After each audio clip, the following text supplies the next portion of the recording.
बहाना चाहिए। पूरे परिवार का नाम गिनवा देते हैं। अरे अपनी जिम्मेदारी खुद लीजिए। 11 सालों के लिए तो सत्ता में आप हैं। अभी नेहरू को छोड़ नहीं रहा। कल माननीय गौरव गोगोई जी ने अपने भाषण में पूछा गृह मंत्री जी से, क्या आपकी जिम्मेदारी नहीं थी? मैं देख रही थी। राजनाथ जी, रक्षा मंत्री जी यूं यूं अपना सर हिला रहे थे, कुछ बोले नहीं। अंदर से महसूस हुआ होगा कि यहाँ कुछ जिम्मेदारी थी, लेकिन माननीय गृह मंत्री महोदय जी हंस रहे थे। वे हंस रहे थे।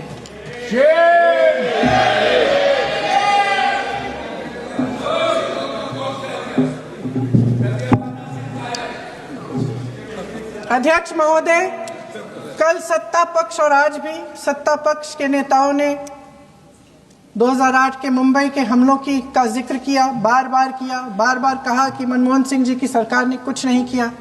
ये तो जानकारी होगी ना कि उसी समय जब वो आतंकवादी हमला चल रहा था तभी उन आतंकवादियों को मार डाला था। एक बचा था और उसको भी फांसी दे दी थी 2012 में। महाराष्ट्र के मुख्यमंत्री ने इस्तीफा दिया। देश के गृह मंत्री ने जिम्मेदारी लेकर इस्तीफा दिया। एक जवाबदेही थी पब्लिक के प्रति, एक जवाबदेही थी इस देश की जनता के प्रति, इस देश की धरती के प्रति।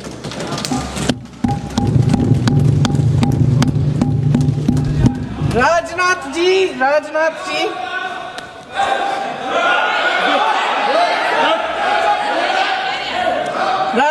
जी तो पुलवामा, उरी और पठानकोट के समय गृह मंत्री रहे थे। आज वे रक्षा मंत्री हैं और हमारे गृह मंत्री महोदय श्री अमित शाह जी के नाक के नीचे पूरा मणिपुर जल गया। दिल्ली में दंगे हुए, पहलगाम में हमला हुआ और आज भी वे उसी पद पर बैठे हैं। क्यों? अध्यक्ष महोदय, बमबारी से अखबारों के हेडलाइन बनते हैं, मगर कहानी सुरक्षा में की चूक में भी है। आज देश खोखले भाषण नहीं सुनना चाहता। देश जवाब चाहता है, तसल्ली चाहता है कि सच उससे छिपाया नहीं जाएगा। देश जानना चाहता है कि उस दिन अप्रैल 22, 2025 को क्या हुआ और क्यों हुआ। आप तो खुद अपनी पीठ थपथपाने में लगे रहते हैं। सेना, देश, संसद से सच छुपाते हैं। ऑपरेशन सिंदूर जब शुरू हुआ, हम सब ने समर्थन किया, सब एकजुट होकर खड़े हो गए इस देश के लिए। दोबारा होगा, दोबारा खड़े हो जाएंगे। अगर हमारे देश पे हमला होता है तो यहाँ इस सदन में किसी भी पार्टी का हो, कोई भी हो, सब आपका समर्थन करेंगे। और हमें अपनी सेना पर गर्व है कि उन्होंने इस बार भी दृढ़ता से लड़ाई लड़ी, धैर्य से लड़ाई लड़ी, वीरता से लड़ाई लड़ी। मैं विपक्ष के साथियों को चुनौती देती हूँ कि अपनी राजनीति से ऊपर उठ करके कभी राष्ट्र हित की सोचनी चाहिए। अगर सरहद पर सेना लड़ रही होती है तो उनसे सवाल नहीं पूछे जाते, उनको सलामी दी जाती है।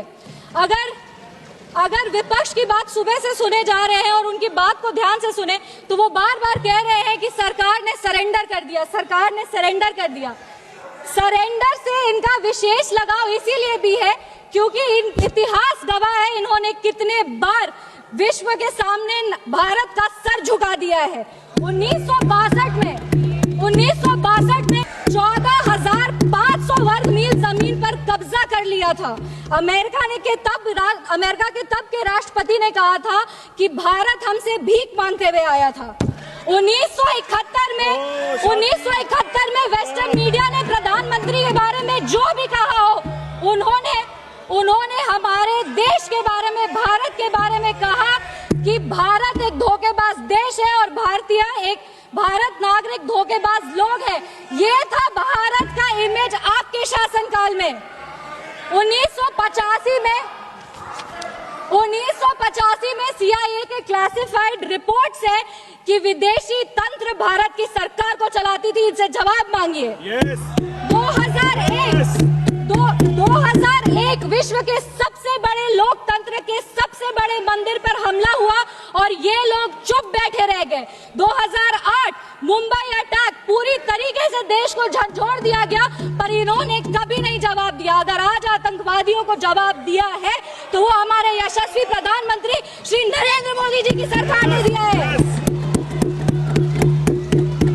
पर इनके राष्ट्रीय अध्यक्ष, कांग्रेस पार्टी के राष्ट्रीय अध्यक्ष कहते हैं कि ऑपरेशन सिंदूर एक छोटा मोटा ऑपरेशन था। ये इनकी विचारधारा का समस्या है। इनको लगता है कि ऑपरेशन सिंदूर एक छोटा मोटा ऑपरेशन था, पर ये इनकी गलती नहीं है। इनकी विचारधारा ये कहती है कि अगर हिंदू धर्म को आगे लेके जाओ, हिंदू धर्म के पक्ष में बोलो तो वो सैफरन टेरराइजेशन है। पर इनकी राजनीति के लिए ये कहते हैं आतंकवादियों का कोई धर्म नहीं होता।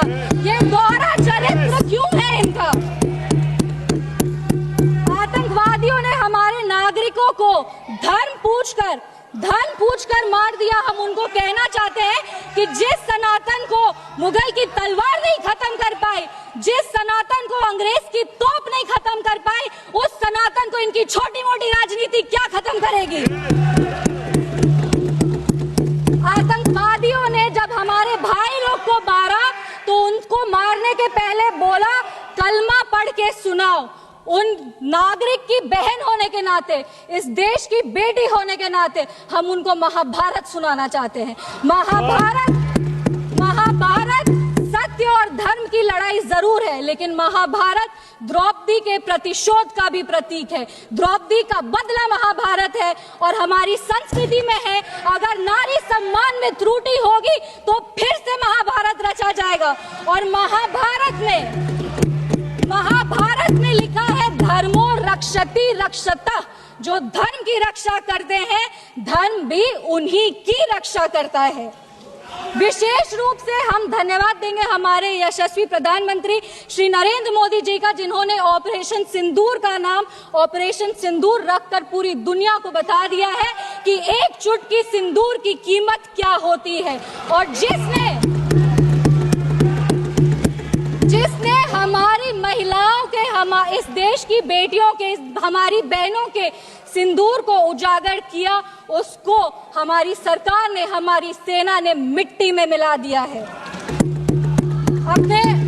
अपने वाणी को विराम देने के पहले बस एक पंक्ति पढ़ेंगे।